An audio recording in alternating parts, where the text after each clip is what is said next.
Alors, bonjour à toutes et à tous. Pour ceux qui sont d'ores et déjà connectés, on va patienter juste quelques minutes pour démarrer le webinaire, de telle sorte à ce que ceux qui sont en cours de connexion voilà, puissent nous rejoindre. Donc, je coupe le micro pour l'instant et on se rejoint d'ici quelques instants. À tout de suite. Je vois que les participants là, se connectent en masse en même temps, donc on a atteint déjà un nombre de participants là, suffisamment substantiel pour qu'on puisse commencer.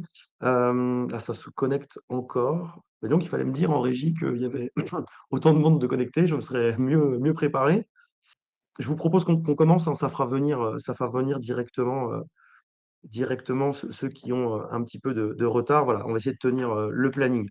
Alors, j'espère que vous m'entendez bien. Si ce n'est pas le cas, n'hésitez surtout pas dans le chat, hein, à indiquer à notre régie que vous avez un petit souci. On essaiera de voir si ça vient de nos micros.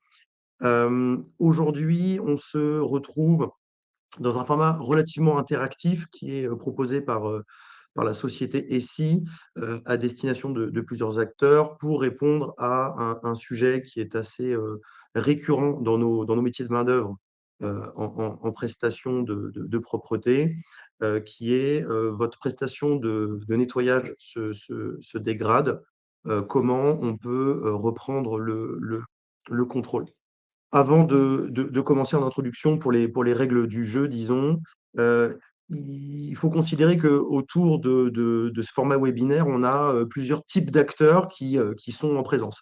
Les premiers, ce sont nos clients qui, de temps en temps, veulent prendre un temps de recul sur leur contrat et se mettre à jour par rapport aux meilleures pratiques du moment. Le deuxième type d'acteurs qu'on a, ce sont nos prospects, ou en tout cas des prospects qui sont en recherche des meilleures pratiques du marché et qui viennent sourcer, benchmarker lors de ces webinaires finalement des solutions qui pourraient s'appliquer à leur spectre, à leur périmètre d'activité. On a également des fournisseurs qui sont une réponse importante pour nous dans la prestation qu'on propose. Et on a enfin des concurrents ou des confrères plutôt qui font partie de l'écosystème français des nettoyeurs ou des FMeur et qui, là aussi, eh bien, partagent des bonnes pratiques avec nous, écoutent, parfois confrontent leur vision. L'idée étant que ESSI, avec son écosystème complet, eh bien, puisse apporter des réponses ou quand il ne les a pas, eh bien, aller chercher des réponses et des solutions pour les proposer à ces différents types d'acteurs. Le fait est que ce sujet, il est important à plusieurs égards parce que, si vous voulez, il y a une vision très double sur l'angle d'attaque de ce sujet. C'est-à-dire que dans un premier temps, c'est important pour le donneur d'ordre de maîtriser sa prestation. Et dans un second temps, c'est aussi extrêmement important pour le prestataire de pouvoir répondre à son client. Donc il y a un intérêt extrêmement convergent, si vous voulez, à réussir. L'idée, c'est d'être orienté solution et de pouvoir reprendre le contrôle puisque on a un terreau favorable, on a des intérêts convergents à réussir ensemble. Je me présente en quelques mots. J'espère qu'après, on aura l'occasion d'échanger de manière plus interactive avec vos questions-réponses et, euh, et avec votre sensibilité par rapport à votre entreprise, votre structure, votre histoire. Mais en tout cas, voilà, je suis le directeur des opérations du groupe Essie Propreté. Je m'appelle Benjamin Letiez et j'interviens chez Essie Propreté depuis 2017. Donc, j'ai grandi dans l'entreprise et j'ai la chance aujourd'hui que notre président me fasse confiance pour diriger l'exploitation de l'entreprise. Avant, je travaillais chez Renault Sport Formule 1, donc en production de moteurs de Formule 1 dans l'automobile. Et j'ai travaillé également chez Thales en cybersécurité, un sujet qui aujourd'hui nous concerne, je crois, tous, de près ou de loin. À ce titre, en tant que directeur des opérations, j'ai une fonction qui est très classique, qui est quasiment la même que dans les autres structures, qu'on soit orienté industrie ou service. Je pilote différentes filiales d'exploitation à travers la France, qui sont des établissements ou des filiales bien implantés sur leur territoire et qui sont des centres de proximité par rapport à notre clientèle qui est située sur l'ensemble du périmètre français métropolitain. L'idée étant que plus on est proche de nos clients, ou en tout cas à une distance critique, et plus on est, capable d'appréhender le besoin et les attentes et d'y répondre, favorablement. Cette logique-là de proximité, hein, par rapport aux clients, elle est partagée, dans le monde de la profession comme étant, quelque part un must-have. C'est quelque chose qui est assez important. Au-delà de la logique, simplement, géographique, il y a cette notion de s'inscrire dans un écosystème territorial avec des spécificités et donc de pouvoir aussi, inscrire son action dans quelque chose de très local.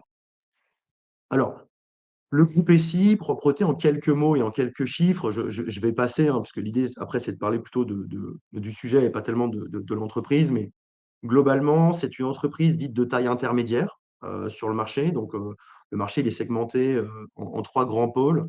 Le premier, ce sont les majors, ceux qui vont, brasser un chiffre d'affaires important dans ce segment de la propreté en France. Le deuxième, ce sont les entreprises dites de taille intermédiaire, donc, dans lequel nous, on s'inscrit, on va dire un petit peu la Ligue 2 quelque part. Et puis finalement, vous avez tout le reste des entreprises de propreté qui sont des tailles beaucoup plus, modestes en termes de chiffre d'affaires, mais qui sont très inscrites dans le local. C'est-à-dire qu'ils sont, sur un petit périmètre géographique, mais ils ont une réactivité, une force de service qui est généralement assez reconnue par leur clientèle. Alors pourquoi je segmente ce marché, en 3 pôles? Parce que nous, on est finalement sur une taille critique. On n'est pas suffisamment grand pour être, finalement, les majors du secteur. Et d'ailleurs, c'est pas forcément une finalité pour le groupe SI, on en reparlera. Mais on est suffisamment grand pour être, structuré et pouvoir rentrer dans une logique d'acheteur sur un échelon national. Si vous voulez, c'est un petit peu ce marqueur-là qui fixe, pour, certains grands clients ou grands donneurs d'ordre, qui fixe cette entrée, dans une logique de, capacité de répondre à des appels d'offres à dimension, nationale. Donc on a un peu plus de 2 500 clients, un peu moins de 3 000, 43 ans d'expérience sur le secteur. L'entreprise a été créée en 1983 et aujourd'hui, on fait partie donc de ce top 15 des entreprises de propreté qui, en effet, vont, tirer le secteur vers une croissance, si vous voulez, relativement silencieuse, mais qui existe vraiment. Et si c'est, une entreprise, qui est vraiment spécialiste de ce qu'elle fait. C'est-à-dire qu'on est des nettoyeurs.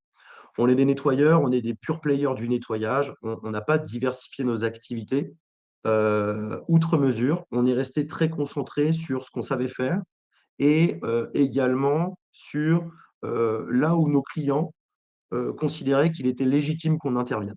En d'autres termes, ce sont nos clients qui décident de notre spectre d'activité. On est dans une adaptation permanente à ce que nos clients veulent. Donc s'ils veulent qu'on nettoie, on nettoie. S'ils veulent qu'on en fasse plus, on en fait plus. Également, ce qui caractérise le groupe SI, peut-être par rapport à d'autres acteurs sur le secteur qui eux aussi ont des spécificités, et des particularités, c'est que, on a un ADN, innovation utile, qui fait d'ailleurs partie de notre slogan. Heu, on est extrêmement actif en termes de benchmark à l'international, sur le secteur européen et en France, pour dupliquer les meilleures pratiques, d'un point de vue industriel. Alors par définition, on a industrialisé un métier qui est d'entretenir un capital matériel. Pour le faire vite et bien, il faut, comme dans tous les autres secteurs d'activité, être au fait de ce qui se fait de mieux. Aussi, le groupe SI, travaille de près à délivrer des prestations, qui sont dites responsables. Là encore, on est très pragmatique dans l'approche que l'on propose à notre écosystème. C'est que, par nature, on est des métiers de main-d'œuvre, on est des métiers, d'insertion et pour faire de la prestation, responsable in situ, c'est-à-dire chez vous, dans vos bâtiments, Heu, il faut que, on soit RSE centré et qu'on puisse proposer quelque chose de très concret pour vous, de très palpable, voire de très mesurable. Ça passe par des actions qui sont parfois très simples, de transparence sur, les passages des agents, mais aussi sur, hem, des apports environnementaux qui sont, quantifiables, chez vous et ça aujourd'hui, ça devient un fondamental. Il y a 10 ou 15 ans, on en parlait, beaucoup moins qu'aujourd'hui et je pense que ça avance dans le bon sens. Enfin, on est une entreprise, qui, articule son action, autour d'une certification particulière qui est là encore très pragmatique et très binaire, qui est l'écolabel européen. Donc on est la seule entreprise en France aujourd'hui à être normée notre service, hein, est normé écolabel européen, ce qui fait que chaque année, on est challengé sur nos performances environnementales quantitatives, sur pièces, sur factures, pour voir où sont fléchés nos investissements et ce qu'on a délivré chez nos clients en termes de concret, hein, donc là où est parti l'argent, là où sont partis les financements. Et bien au-delà des produits chimiques qu'on utilise chez vous, heu, l'ensemble de nos auditeurs vont vérifier si nos agents ont une culture environnementale qui est à la hauteur et si quantitativement, on a réussi à délivrer un service qui est performant du point de vue environnemental, là encore, sur pièce, hein. Donc si j'ai acheté la mauvaise lessive pour nettoyer des textiles microfibrés chez vous, eh bien, c'est surveillé de près par tout un staff régulièrement, par échantillonnage sur l'ensemble des sites en France. Donc quelque part, ça veut dire que lorsqu'on contractualise avec Kessie, son site est certifié écolabel européen et ça a un vrai sens aujourd'hui dans dans ce qu'on veut proposer à nos clients. Et enfin, je termine par celui-là, une des caractéristiques du groupe Essie, c'est on est armé aujourd'hui pour répondre à la question, justement du webinaire, qui est comment répondre à une dégradation silencieuse quelque part de sa prestation. Et donc on propose des contrats qui sont, de plus en plus agiles, de plus en plus évolutifs, parce qu'on sait que c'est une des clés, finalement de la réussite de demain. Heu, je terminerai par un lien avec, la photo que vous voyez en bas à droite de l'écran, hein, qui sont, Marcel et Becky Serroussi.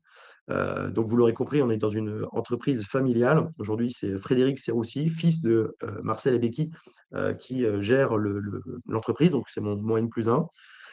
Et on reste dans une entreprise qui est, très lucide, par rapport à sa capacité, familiale de grandir. On est très conscient de ce que ça engendre de manière positive, le fait d'être totalement libre de nos actions et de nos décisions. Alors, on propose d'articuler ce webinaire, autour de 4 thématiques. Alors elles sont complémentaires, vous allez voir, rien de neuf, sous le soleil. C'est assez simple. Au début, on va parler des causes de la prestation qui se dégrade. On va parler très, très brièvement des impacts parce que les conséquences d'une prestation qui se dégrade, en général, vous êtes très sensibilisés, sur ces conséquences, donc pas besoin d'y passer trop de temps. Troisièmement, on parlera, des actions. Je pense que c'est la partie la plus intéressante, clairement, puisqu'on va parler des leviers qu'on peut déployer pour reprendre le contrôle de manière, sereine et positive, constructive. Et enfin, j'essaierai de reformuler peut-être les messages clés, de cette présentation. Alors, les causes pour commencer, donc le pourquoi du comment. Souvent, dans la profession, hein, on a une dégradation, je le disais, silencieuse de la qualité de la prestation et on est sur des contrats qui, en général, durent 3 ans. C'est un peu la norme dans notre secteur d'activité, on est, sur des contrats de 36 mois. Aujourd'hui, tout à l'heure avec nos confrères, mais quelque part, on voit que de plus en plus d'acheteurs se sentent bloqués dans ces formats de contrats. Certains, amis de nos moyens généraux nous disent: «Ouais, pour nous, c'est compliqué de contractualiser sur le long terme». Alors, les chiffres, c'est quoi? C'est qu'aujourd'hui, un contrat privé avec un prestataire de propreté dure en moyenne 4,9 ans, un petit peu moins de 5 ans. On a fait un test chez SI, et je reviendrai après sur les causes, mais on s'est dit: «OK, si on sort de cette contrainte, on va dire, temporelle de nos contrats, si on passe sur un contrat ouvert, c'est-à-dire un contrat, à durée indéterminée où il y a une clause de sortie, qui est calibrée entre les 2 parties, combien de temps ce contrat dure en moyenne?» En moyenne, il dure 5,2 ans. C'est-à-dire globalement la même durée que, un contrat, de 3 ans qui aurait été renouvelé 2 ans de plus.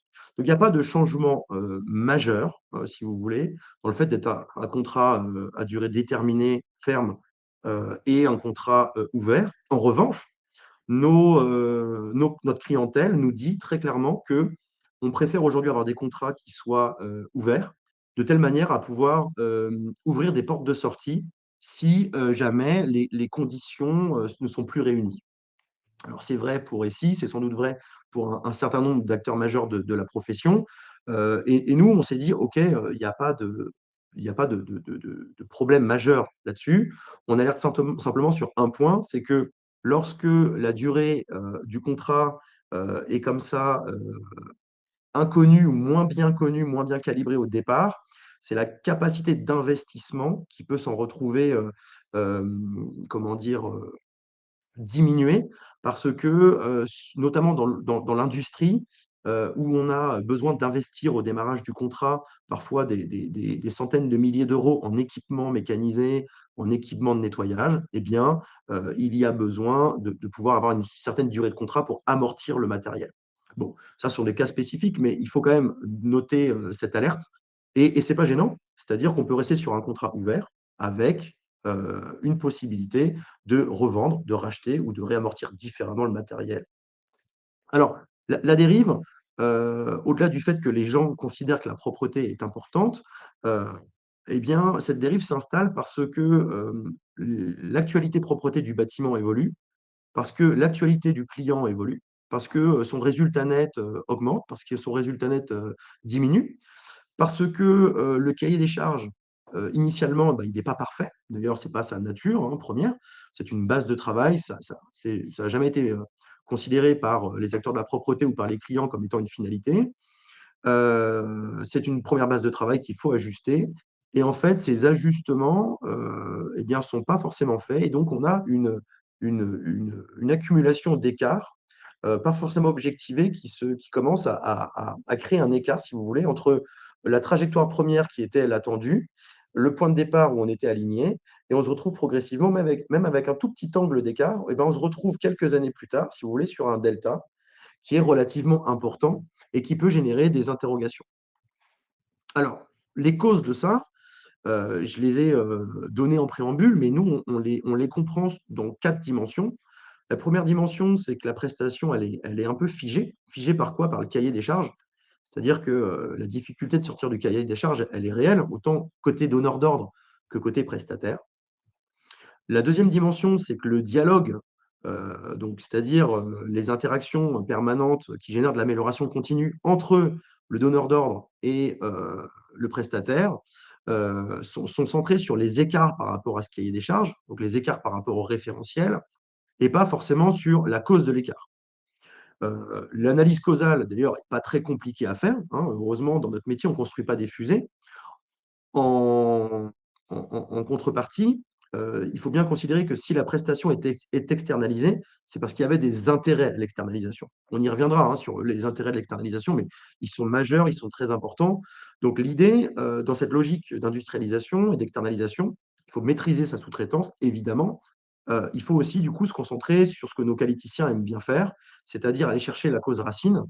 Ça prend pas beaucoup de temps, mais généralement, ça permet d'être beaucoup plus fin sur la résolution du problème.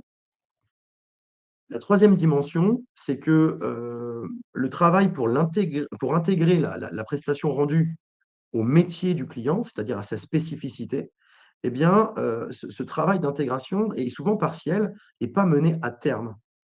Je prends quelques exemples, mais si, je suis, une université, une école, ou un centre de formation agréé, j'ai une saisonnalité, j'ai, des portes ouvertes, j'ai, des vacances scolaires, j'ai un calendrier de remise en état, j'ai une périodicité particulière qui est propre à mon secteur d'activité et j'ai un client final qui est l'apprenant, qui est l'étudiant, qui est le stagiaire, qui lui a des attentes très particulières par rapport à des points prestations qui sont très bien définis et très bien appréhendés par ici. Si je suis au contraire dans l'industrie, heu, dans la production, petite ou grande série, je vais avoir une continuité de service. Je vais avoir besoin d'avoir un confort lumineux, un confort sonore. Je vais avoir besoin de prendre en compte des contraintes de coactivité.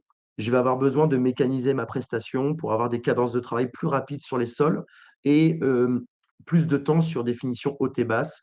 J'ai, des relations sociales, j'ai un CSE, j'ai différentes parties prenantes, que je dois convaincre aussi par rapport à mes achats. Et j'ai aussi des impératifs économiques. Donc il faut que je sois absolument, fin sur, ce que j'achète et sur le service délivré. Un autre exemple, quand on est, en configuration multisite, quand on est un réseau, automobile, lorsqu'on a plein de concessions à travers la France et qu'on veut harmoniser sa prestation sur 100, 200, 300, 400 implantations, eh bien, le nombre de prestataires qui peuvent répondre à cette demande sont en nombre relativement faible. Il y en a une dizaine, une vingtaine maximum. Et, heu, et on a envie d'harmoniser, à l'échelon français, par exemple, des pratiques de nettoyage. On a envie d'harmoniser un prix, pour l'ensemble des sites et on a besoin de savoir ce qu'on achète, donc c'est-à-dire de ne pas être aveugle sur ce qui se passe localement.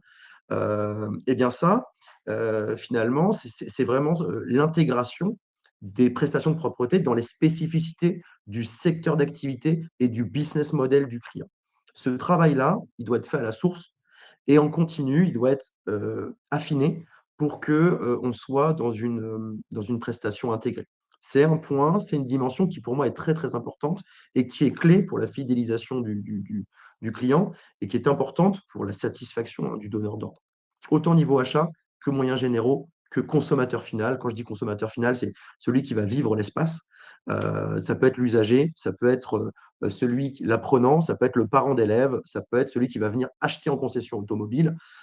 Évidemment que la propreté va avoir une importance par rapport à l'acte d'achat du client dans son nouveau véhicule ou dans son futur leasing. Et la quatrième dimension, c'est le pilotage. C'est-à-dire que ce qui se passe dans la profession, et c'est ce que j'ai découvert en sortant de la cybersécurité, en ayant un œil très neuf, si vous voulez, sur ce secteur et ses spécificités, c'est que, en fait, on se parle beaucoup au démarrage, on contractualise, ensuite on se parle régulièrement, mais uniquement d'un point de vue opérationnel, c'est-à-dire, bah, on revient, sur la prestation figée, un dialogue qui se concentre sur l'écart par rapport au standard, qui est le besoin, mais qui n'est pas forcément l'attente, hein, et c'est 2 choses bien différentes. Et en fait, bah, ces contrôles, plus ou moins réguliers, plus ou moins subjectifs, font que la prestation est rendue, mais que le niveau de service peut être en décalage avec ce qu'on était en droit d'attendre à la signature du contrat. Et cet écart finalement entre, le besoin et l'attente d'un côté et le delivery de l'autre, cet écart peut générer de la frustration et c'est là où on arrive dans, des interrogations, du temps perdu et les impacts que l'on va voir tout de suite. Donc les conséquences de ces 4 dimensions, très concrètement, vous les connaissez, on va passer très vite comme je le disais en préambule, c'est qu'ils sont réels, ils ne sont pas majeurs. Comme je leur disais, si c'est pas très propre, on va pouvoir survivre. En fonction de votre secteur d'activité, c'est critique, hein. C'est pas parce que c'est pas majeur et critique à court terme que ça peut pas le devenir. Je prends l'exemple d'un outillage de production. Quand on est intégré au métier et que l'outillage de production se retrouve, ralenti par la prestation de propreté, ça devient problématique, hein. Donc évidemment, il faut, pouvoir ajuster. Si je vais chez un réparateur automobile, bon, bah, si l'atelier n'a pas été fait le lundi et qu'on peut le faire le mardi, globalement, on ne va pas être extrêmement impacté. Par contre, si il y avait une porte ouverte chez nos amis de l'éducation, alors que plein de parents d'élèves vont y aller, le lendemain ou le surlendemain, c'est problématique aussi. Vous voyez. Donc ça dépend, les conséquences vont dépendre bien sûr de la situation in situ et des spécificités de votre secteur d'activité. Donc là-dessus, on est très vigilant par rapport à l'impact indirect de notre prestation sur votre activité. L'idée étant de ne pas perdre de temps parce que c'est la ressource, je crois, la plus précieuse aujourd'hui pour tout le monde. On est tous très pressés, il y a une actualité qui est très riche et en fait, on ne peut pas se permettre aujourd'hui de passer du temps sur des sujets qui ne sont pas orientés core business, qui ne sont pas sur, notre vraie valeur.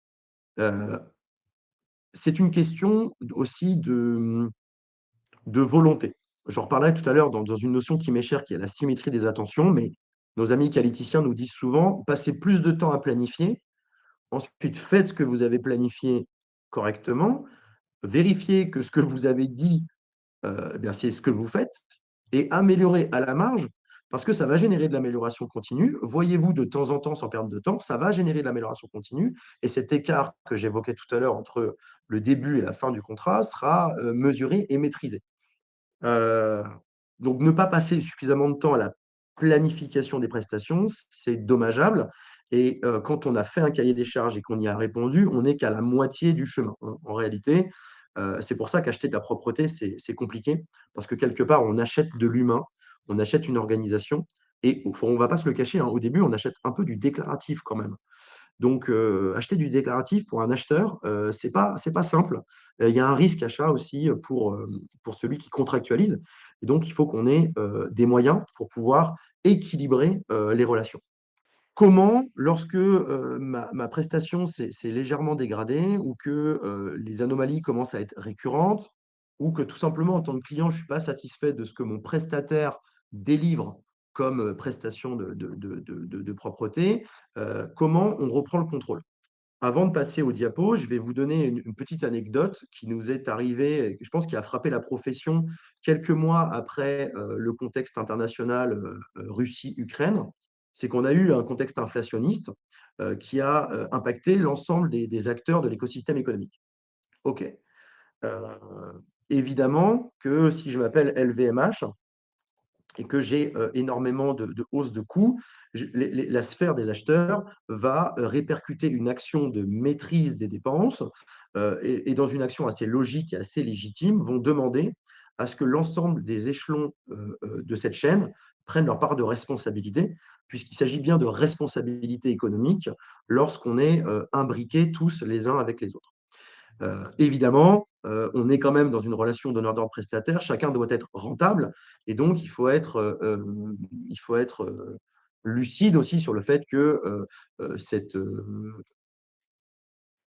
équilibre doit ne ne doit doit, doit servir les intérêts des 2 parties. Voilà.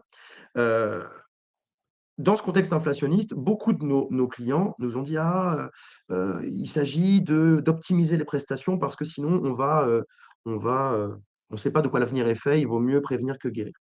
OK. Nous, on n'a pas de difficulté avec ça. Il faut s'adapter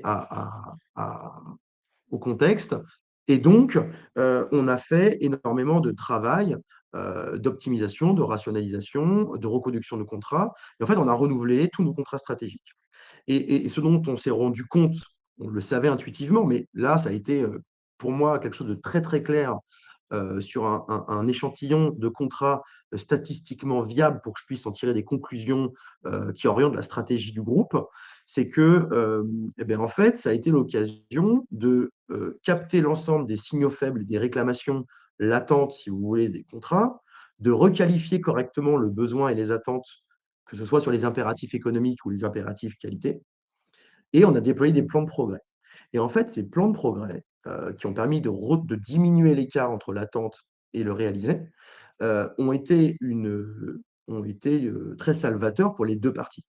Alors parce que moi, j'ai pas d'intérêt à trop dériver et à être dans une, dans un prix marché qui n'est pas le bon. Et puis on va être très concret aussi, hein. Lorsque, en tant que client, vous n'êtes pas content, de la prestation, bah, c'est toujours trop cher, évidemment. Cette pression n'est pas au rendez-vous, donc on dit: «Bah, écoutez, si je suis pas 100 satisfait, mais que 70 satisfait, est-ce que je pourrais pas, s'il vous plaît, avoir que 70». C'est un peu cette logique humaine qu'on a tous.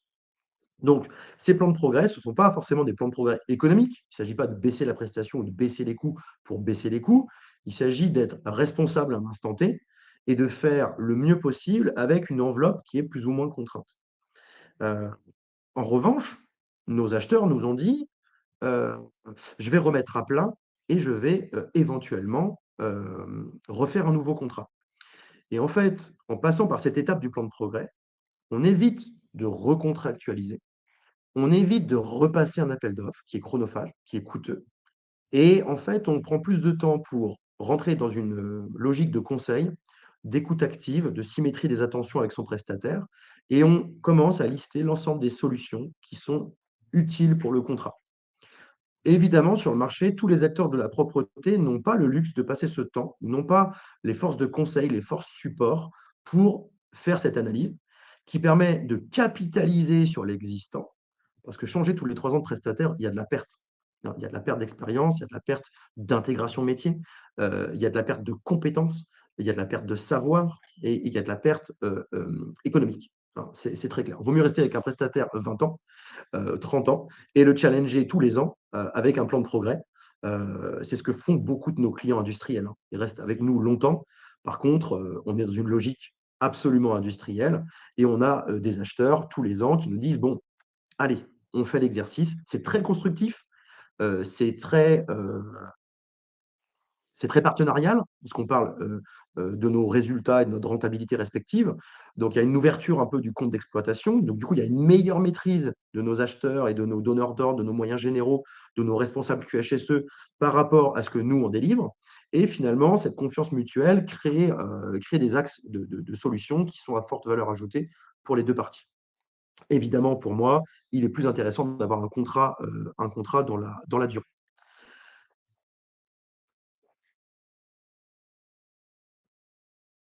Alors, ce qu'on propose pour pouvoir mettre en place ces plans de progrès, capitaliser sur l'existant ou déclencher un contrat correctement calibré, puisque c'est quand même la clé, réduire cet écart entre l'attente et le réalisé. Nous, on s'est dit: «OK, heu, on a bien compris ce que nous disent nos clients. On a bien compris quelles étaient les contraintes de notre métier. On a bien compris ce que voulaient les moyens généraux, ce que veut le client final et on a bien compris votre métier», hein, quand on a bien intégré notre prestation.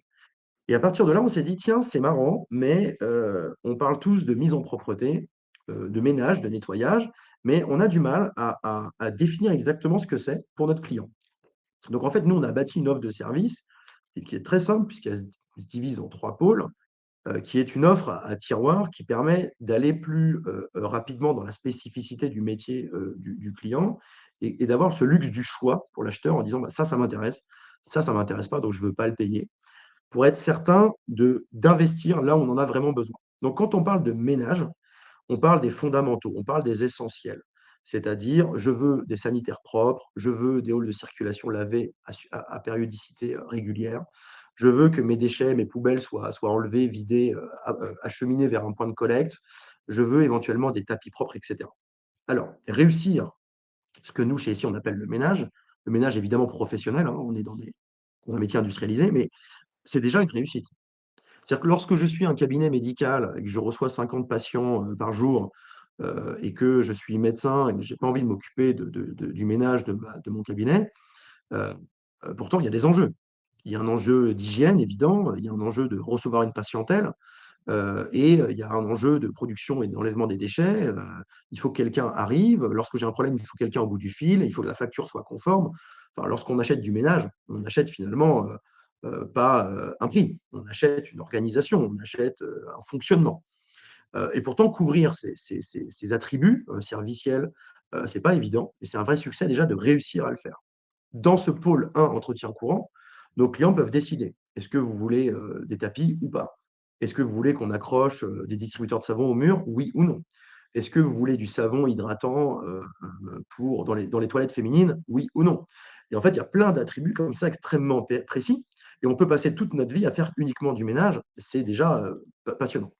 Pourquoi? Parce que dans ce pôle, vous avez aussi des questions qu'on est les seuls, nous, nettoyeurs, à poser.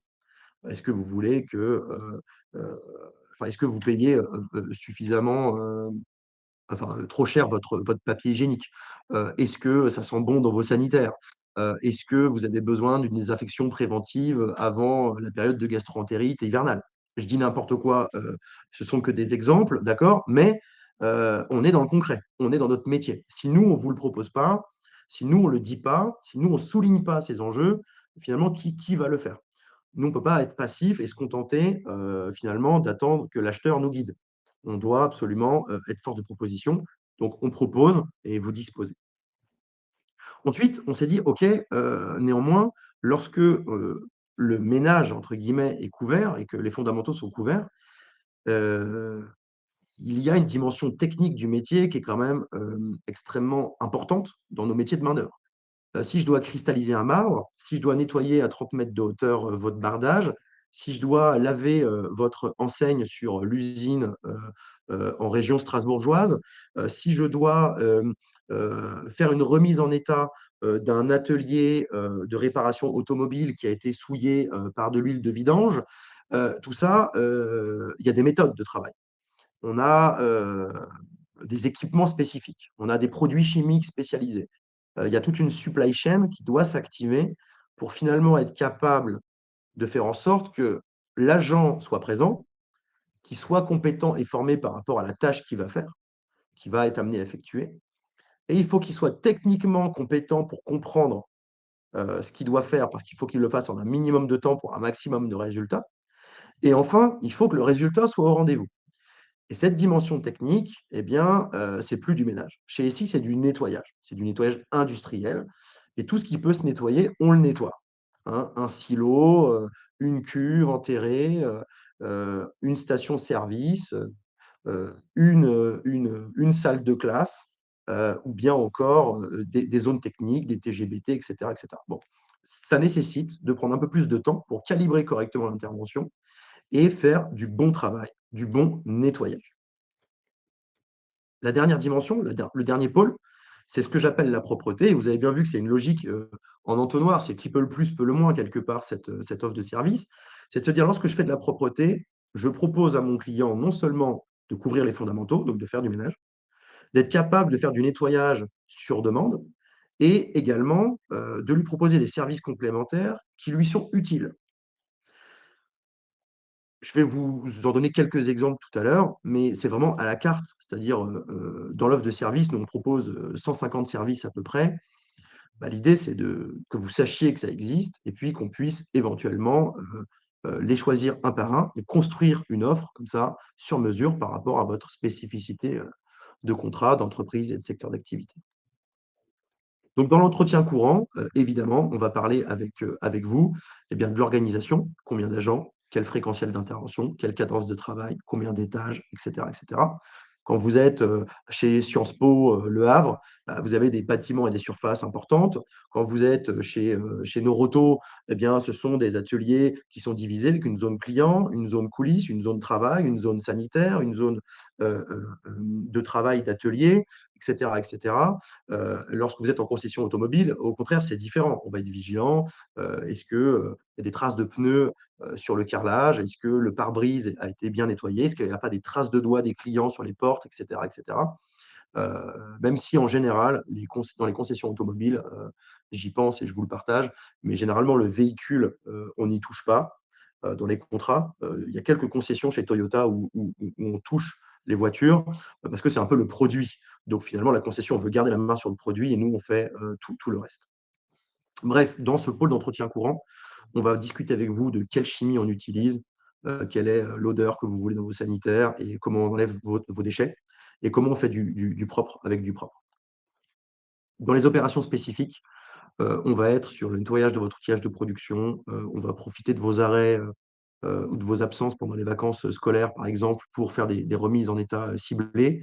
Et on va planifier périodiquement avec vous voilà, des rénovations de sol, des cristallisations de marbre, des choses qui sont particulières.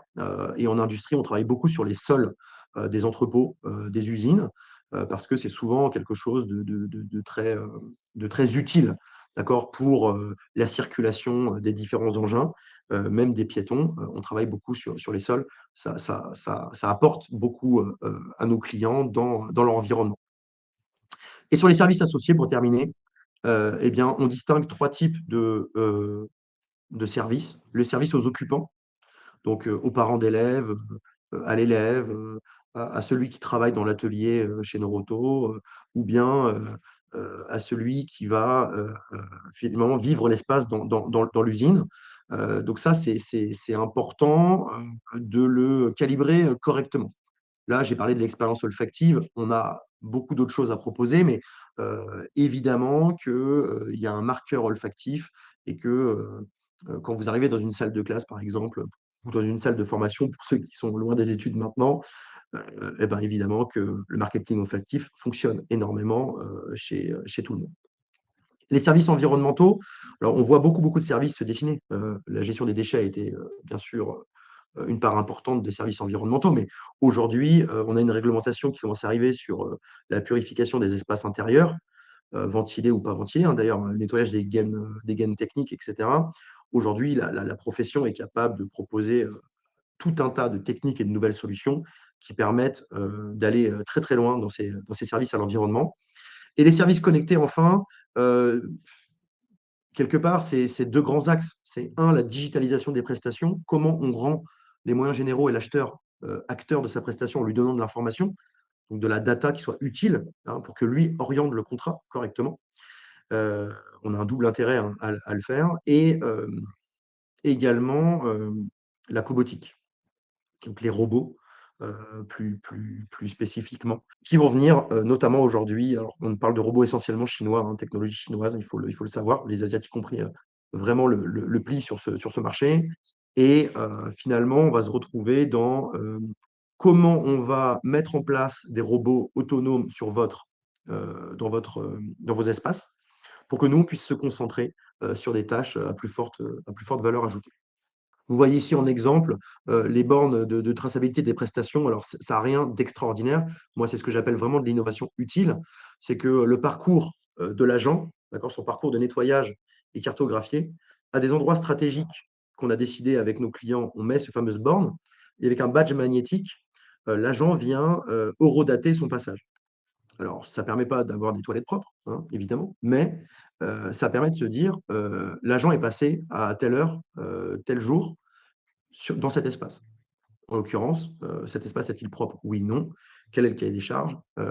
Qu'est-ce qu'on peut faire de mieux? Et est-ce que finalement le passage ou la méthode de travail de l'agent ou ce qu'on utilise comme produit, est-ce que c'est bon ou est-ce que c'est améliorable? En bref, pour terminer, j'espère ne pas avoir été trop long et qu'on va pouvoir passer dans un mode un peu plus interactif par rapport à vos contraintes et à vos questions. Mais ce que je voudrais qu'on retienne de ce webinaire, c'est le cahier des charges. C'est vraiment une base de travail et c'est pas du tout une finalité. Il ne faut pas considérer qu'un cahier des charges peut tenir 3 ans. Ça se vérifie quasiment jamais, sauf pour les toutes petites factures, les petits contrats où il n'y a vraiment rien de compliqué et on reste essentiellement dans le ménage, mais pas dans le nettoyage ni dans la propreté. La baisse de qualité, elle est souvent silencieuse et ça, c'est un peu une responsabilité bipartite de capter les signaux faibles pour pas que l'écart soit trop grand.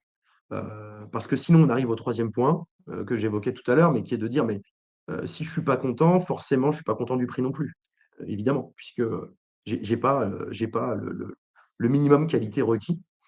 La clé, ça va être d'ajuster en continu votre contrat et ce qui est fait avec les bons interlocuteurs. L'interlocuteur opérationnel qui vient vous voir régulièrement, qu'on appelle le responsable d'exploitation, qu'on appelle l'encadrant de proximité, qu'on appelle le chef de site, peu importe, lui, il n'a pas toutes les clés pour faire en sorte que le contrat bouge. Donc, en fait, il ne faut pas parler qu'avec lui. Euh, c'est un peu un effet miroir, c'est-à-dire que finalement, si les moyens généraux n'ont qu'un seul interlocuteur, bah, ils n'auront qu'une seule partie des solutions. À ça, sur notre site internet, vous avez un formulaire très bien guidé qui vous permet d'accéder à toutes les fonctions de l'entreprise et qui vous permettent, en fonction de votre attendu, d'aller vers une réponse ciblée et de gagner énormément de temps sans être captif quelque part d'une personnalité ou d'une individualité localement, hein. L'idée, c'est toujours de basculer au-dessus si éventuellement ça peut aider à accélérer la résolution des problèmes. Encore une fois, tout le monde est là pour réussir. Et pour terminer, la symétrie des attentions, elle est vraiment nécessaire. Je le vois souvent, mais quand les interlocuteurs en face de nous pour améliorer le contrat, eh bien, les prestations sont vraiment au niveau. Il ne s'agit pas de passer tout notre temps à piloter les prestations de propreté parce que ni moi ni vous avons le temps pour ça. Néanmoins, le temps strictement nécessaire, il faut le prendre parce que on va en gagner après du temps. On va en gagner beaucoup. Et enfin, il faut considérer quand même qu'une qualité de prestation, effectivement, c'est pas figé, c'est pas acquis, ça doit se piloter. Et chez SI, on a quand même un adage, c'est qu'une revue de contrat annuelle, c'est un minimum. C'est un minimum. Revoir son commercial avec qui on a contractualisé, sans être captif de l'opérationnel qui preste chez vous en proximité, c'est un indispensable. Il faut le faire. Même si ça dure que 30 minutes, ou 3 heures, il faut le faire parce qu'il y a beaucoup de valeur à ces revues de contrat. Donc, chez SI, on dit souvent l'art de laisser son empreinte sans laisser de traces. Donc voilà, votre capital matériel, plus il est entretenu, plus dans la durée, enfin moins dans la durée, il va vous coûter cher et plus vous allez générer de satisfaction auprès de votre client final. Euh, Avec SI, vous avez une maîtrise, si vous voulez, avec cette ingénierie, organisationnelle, qu'est-ce qu'on fait sur votre site? L'idée, c'est d'être assez serein, quelque part, toujours avoir quelqu'un au bout du fil pour améliorer son contrat.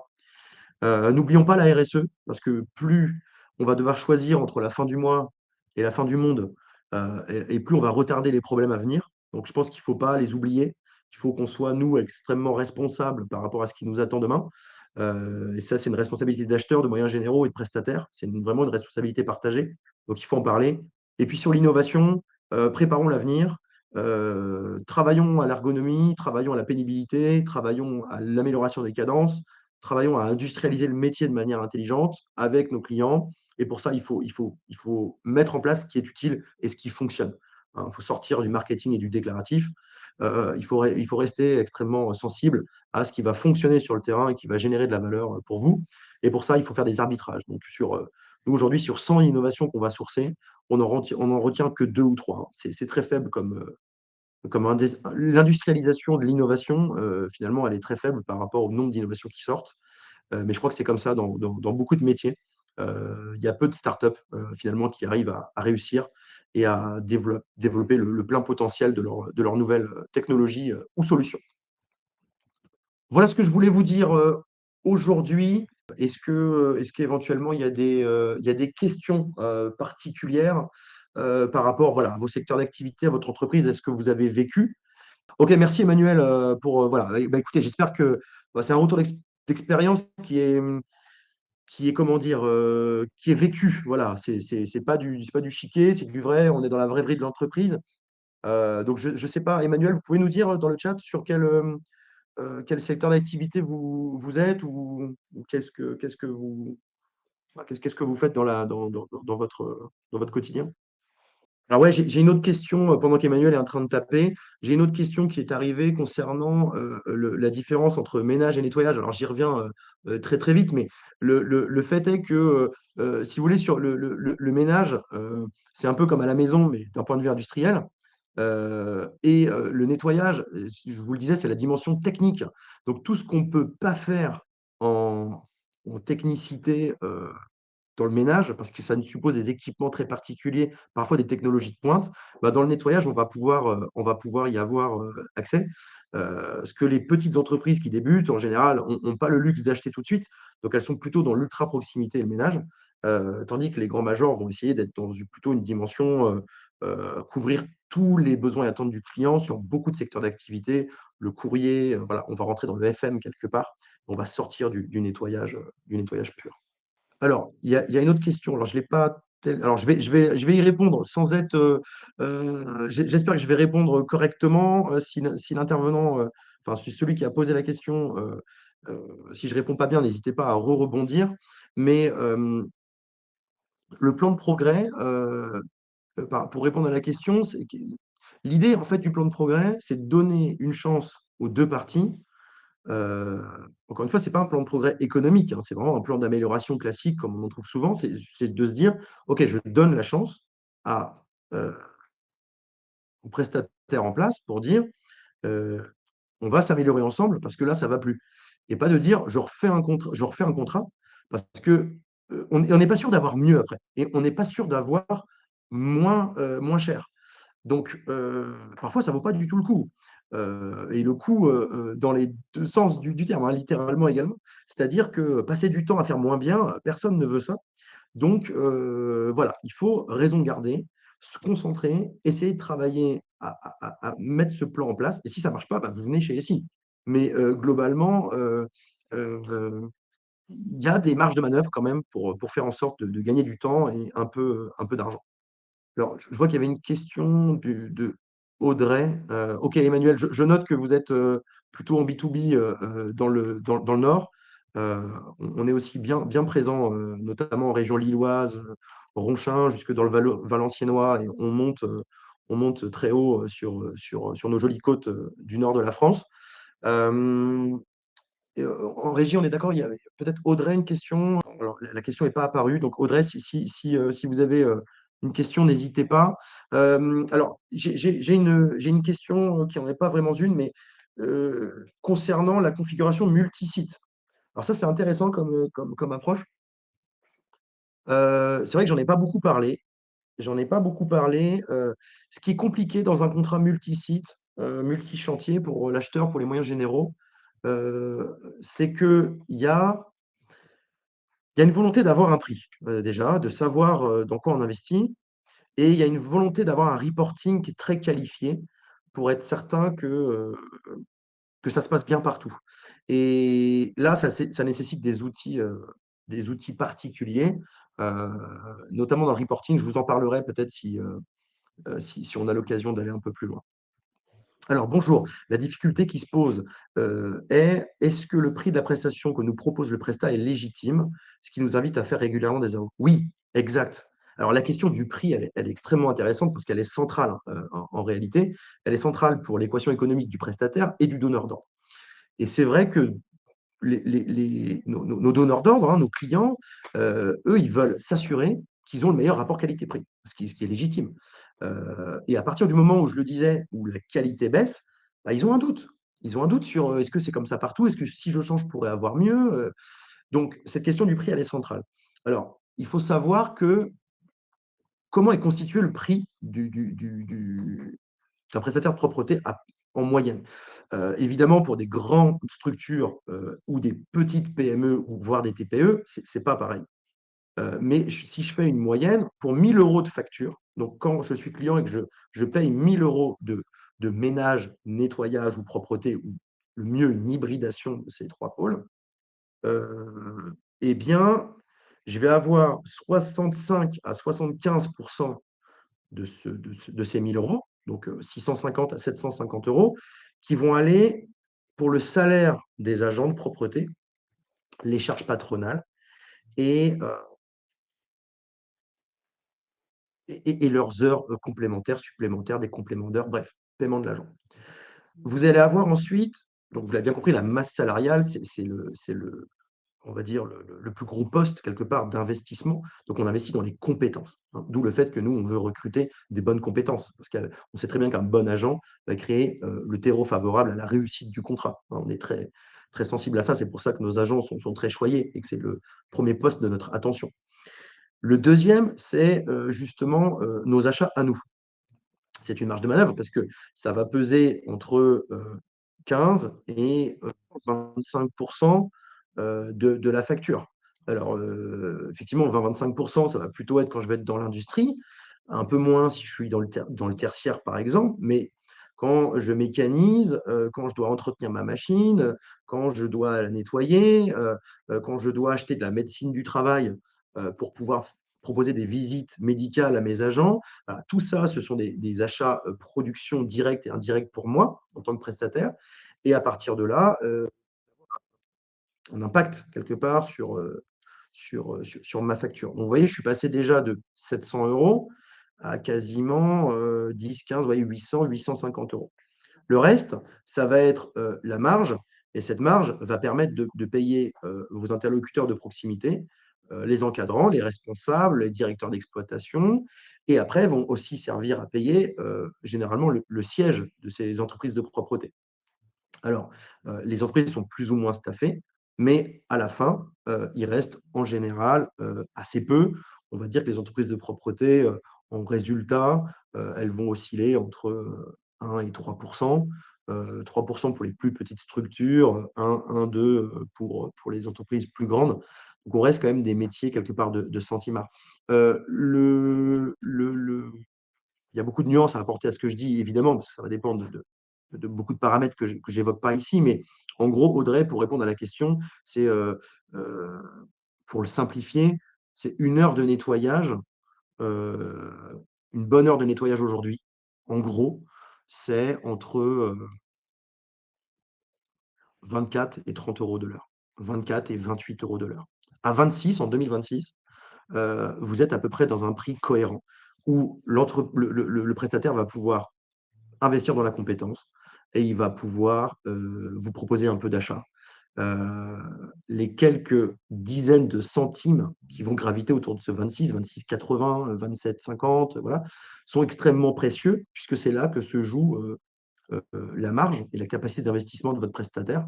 Donc l'idée pour vous, c'est de souvent mettre, le curseur au bon endroit, le plus proche possible de l'équilibre, et suffisamment vers le prestataire pour qu'il soit toujours challengé et intéressé par le contrat.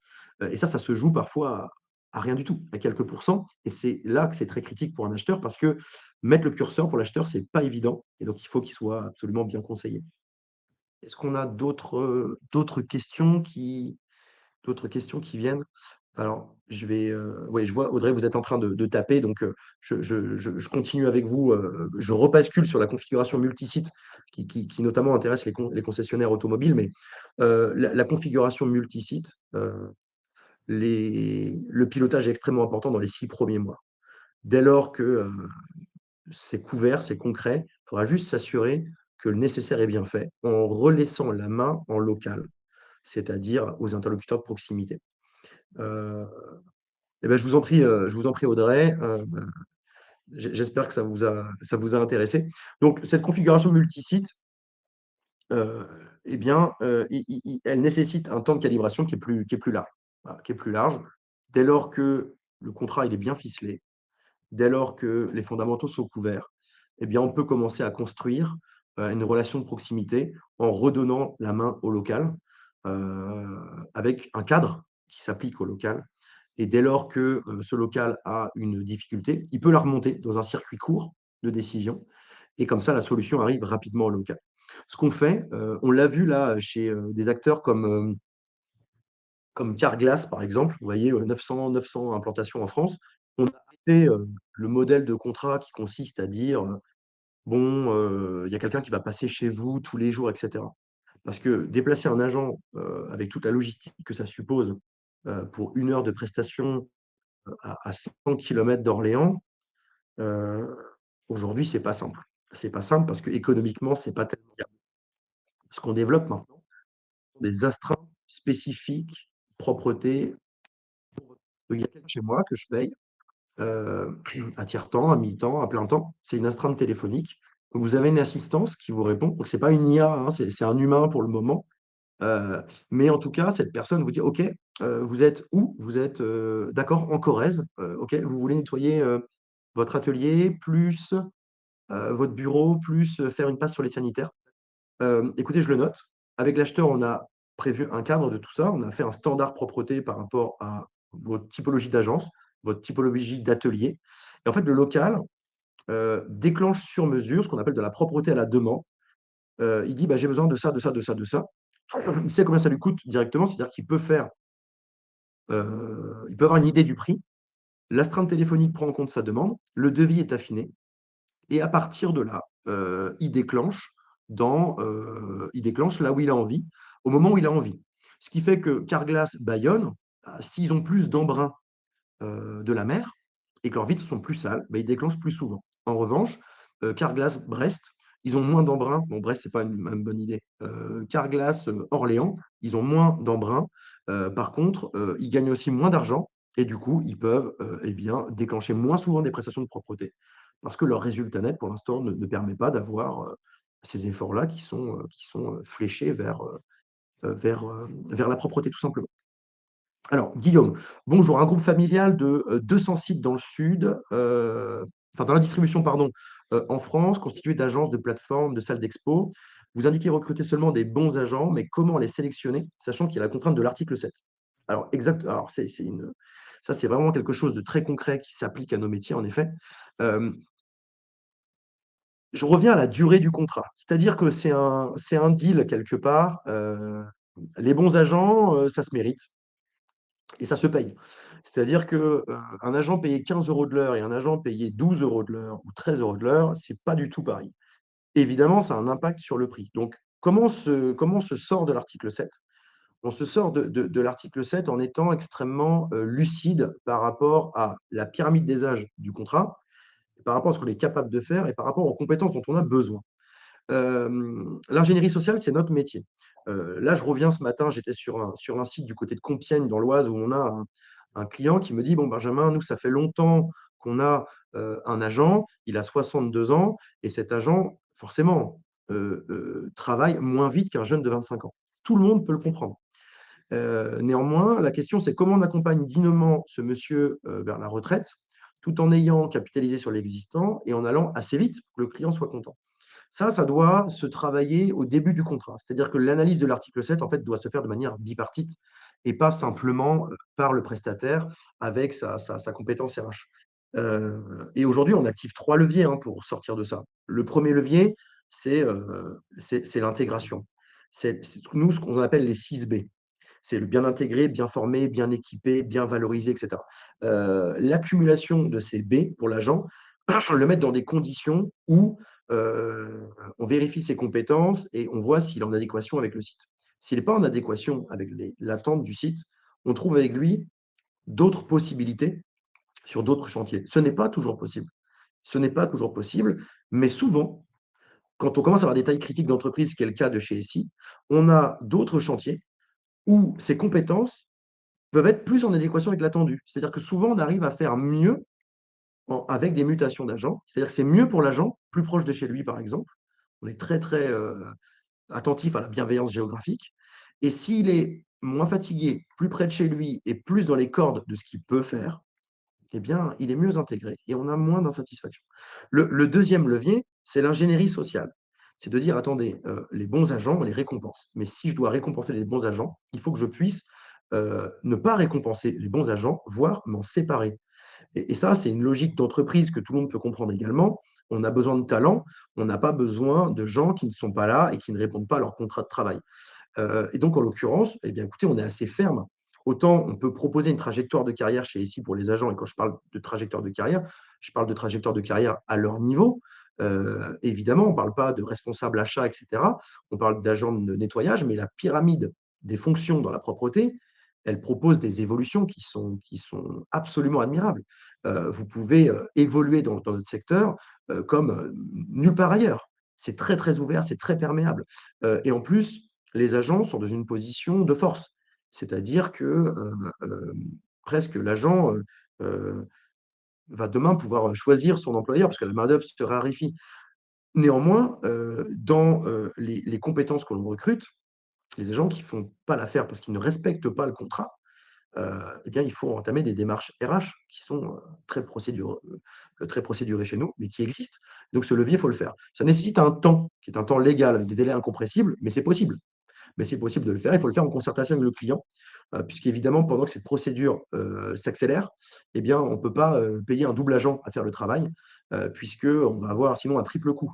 Le salaire de l'agent actuel, le coût de sortie de la compétence, mais également eh bien, l'agent remplaçant. Si la continuité de service est indispensable, eh bien, dans ces cas-là, on voit avec vous pour se donner un temps d'ingénierie sociale. Et enfin, le troisième levier qu'on a, ce sont les non-remplacements des départs à la retraite. Et ça, c'est une logique qu'on a beaucoup dans le public, qu'on a beaucoup également dans les entreprises où la pyramide des âges n'est pas très bien orientée. Et la propreté va être un secteur en tension. Eh bien, on profite de ces départs à la retraite pour capitaliser, pour demander à l'agent qui part qu'est-ce qu'il faut bien faire, quelle est sa vision du site et qu'est-ce que demain, lui, il aurait fait si on avait eu les mains totalement libres. Et à partir de là, on oriente différemment le contrat avec une ressource de moins. Je peux investir son salaire dans de la robotique, dans de la cobotique. Je peux aussi le réintégrer sur des primes qualité pour les agents en place et revoir l'organisation en termes de cadence et de méthode. Aujourd'hui, il y a beaucoup, beaucoup d'axes organisationnels qui sont possibles. Mon vrai défi, moi, en tant qu'opérationnel, ce n'est pas tellement de répondre à cet enjeu de main-d'œuvre sur site, c'est d'identifier les sites sur vos 200 sites, Guillaume, sur lesquels vous avez un problème pour que en 6 mois, ce soit réglé et presque qu'on n'en parle plus. Parce que la vérité, c'est que sur 200 sites, je suis sûr que les compétences où vous avez des problèmes, c'est un nombre de sites relativement restreint. Mais ça vient polluer l'intégralité, enfin l'intégralité du contrat. Ça vient polluer quand même votre contrat et donc votre satisfaction. Donc voilà, Guillaume, trois leviers. On ne peut pas faire ce qu'on veut, évidemment, mais il y a des solutions, hein, il y a des solutions. Le tout, c'est pas de rester passif. Ah oui, Guillaume, peut-être aussi un point très important pour vous par rapport à votre question, qui est extrêmement pertinente, c'est euh, ce plan-là d'attaque, il faut le faire, Guillaume, idéalement dans les 6, 8 premières semaines de l'ouverture du contrat. Il ne faut pas attendre, si vous voulez. Si on attend, on se retrouve 1 an, 2 ans plus tard à parler des problèmes dont la cause racine est justement ce que vous avez évoqué, à savoir qu'il y a un agent, qui ne remplit pas, parfaitement, qui n'arrive pas à couvrir votre attente, sur tel ou tel site. Ça, il faut être extrêmement vigilant. C'est pour ça que les 6 premiers mois de démarrage du contrat sont importants, parce que beaucoup d'ajustements sont apportés pendant cette période. Et j'espère, Guillaume, avoir répondu, un peu à votre réponse. C'est peut-être pas, parfaitement, ce que vous vouliez entendre, mais en tout cas, c'est vraiment la réalité aujourd'hui de notre métier. On est contraint, oui, mais il y a des solutions et il ne faut pas rester passif par rapport à ça. Sinon, d'année en année, de contrat en contrat, on va subir l'article 7, heu, qui, à la base, est quand même fait pour le maintien de l'emploi, qui est fait pour une juste cause, hein, et qui sert les intérêts de toutes les parties. Donc il faut le prendre comme étant, un défi, il y a des voies de passage, activons les leviers au bon moment. Oui, alors il y a une autre question sur les services associés. Alors, OK, les services associés, je vais être très rapide, je vais être très rapide. Quand on dit service associé, on ne dit pas, service, heu, facility management quand on est chez SI. On parle de services, utiles. Heu, je vais essayer de prendre peut-être d'autres exemples, mais dans le tertiaire ou dans les écoles, par exemple. Ça, c'est un point important, mais la traçabilité des passages dans les blocs sanitaires, c'est un fondamental parce qu'on est sur des zones à forte fréquentation. Un site où vous avez 200, 300, 400 élèves, c'est pas un site où vous avez 50 passages par jour. C'est pas du tout pareil en termes de fréquentation. On peut aussi, on a développé une solution qui s'appelle Yes We Scan. Alors c'est assez simple, ce sont des QR codes sur le parcours agent pour notifier, des passages. Ce sont nos amis de la sécurité privée, du gardiennage qui nous ont, apporté ça, en propreté, et c'est assez intelligent parce que finalement, on est capable de vous dire avec une photo: «OK, tel endroit à telle heure a été nettoyé, voilà le résultat». Donc on sort un peu du déclaratif et on va vers le concret. C'est ça aussi le service associé, c'est le service qui va vous permettre d'avoir des garanties quelque part par rapport à ce qui a été fait. On le fait par exemple dans des ateliers de production en Vendée et en Drôme-Ardèche, où on se dit, on le fait beaucoup, mais c'est l'exemple qui me vient en tête, et c'est assez utile pour les clients parce qu'ils se disent: «OK, ma machine d'encollage ou ma machine de lavage ou ma machine de métallisation, et ben, elle a été lavée et à 8h07, elle était dans cet état de propreté, donc ça a été fait». Heu Autre exemple de service qui fonctionne, très, très bien, chez nos alors j'ai ça à vous montrer, je ne sais pas si vous allez le voir à l'écran, mais vous voyez? Non, vous allez peut-être pas le voir. Il faudrait que je le mette près de ma tête comme ça, mais vous voyez, c'est un panneau comme ça, où vous collez ici le QR code et finalement vous pouvez, le scanner et voilà, formaliser quelque part le passage ou la demande. Un autre système qui fonctionne très, très bien en service associé, ça va être, tout ce qui est, petite robotique, voilà, notamment sur les aspirateurs. Alors vous le voyez vous, chez vous, peut-être que vous avez un aspirateur, autonome. Bon, aujourd'hui, les technologies, elles sont prêtes, dans notre métier et donc on a des choses extrêmement intéressantes qui peuvent être déployées. On revient du salon Interclean à Amsterdam, il y a quelques jours, qui se passait en avril, donc aux Pays-Bas. Voilà, la technologie est prête et est capable de répondre à votre besoin, notamment dès lors que vous avez des grandes surfaces, où vous avez des grands halls de circulation, voilà, les solutions sont prêtes. Il est 12h12, je pense qu'on s'est dit l'essentiel. Néanmoins, s'il y a d'autres questions, vraiment, n'hésitez pas, c'est le moment. On se donne encore quelques minutes là pour les dernières interventions. Heu, je vois qu'on a, effectivement de l'automobile, on a du multisite, on a de l'industrie. Ah oui, OK.